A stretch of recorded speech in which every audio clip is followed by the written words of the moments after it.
Hi students, how are you? This is the end of the course, the end of week 6, which actually ended yesterday. I'm having a little technical difficulties in my second take. I do hope this comes out. Um, a little bit on the papers and a little bit on the discussion board. The papers, for the most part, were quite good. I have finished the grading of the papers and DB6. I'll hold my posting of the grades to the university until tomorrow in the afternoon.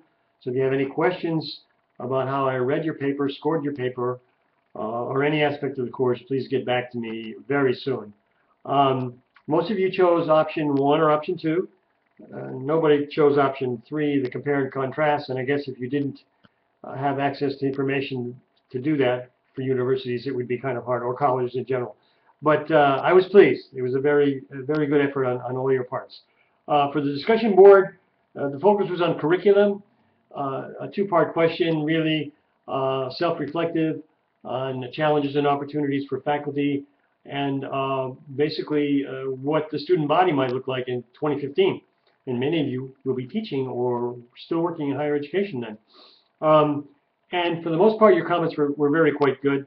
And you realize this is the last post after we looked at, academic freedom, shared governance, the issues of teaching and research, adjunct and contingent faculty, the for-profit systems, which are still with us and will remain with us for some time, and of course curriculum. So, but among the comments, I just want to mention 4.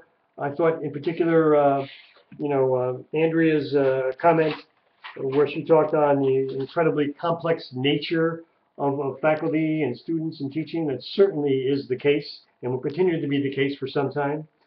This was followed by Jason, who had a concern that he expressed a little bit on the extreme, but worried about the faculty becoming obsolete. I don't think we'll be talking to computers without faculty in them, but who knows what 2025 is really going to look like. And Karen, in particular, went back to Boyer, who is a rock-solid scholar.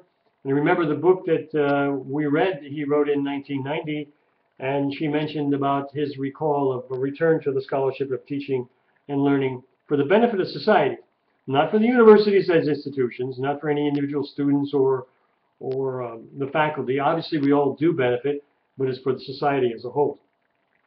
And finally, Valerie, who talked about the issue of the constant shaping and reshaping of the curriculum, which really brings us full circle to this week's discussion board. So this is closure.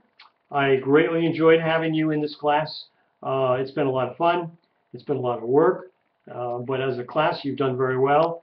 And I start this again on Tuesday, which for those of you who are finished, congratulations. I'm delighted to have you in with me for the last course.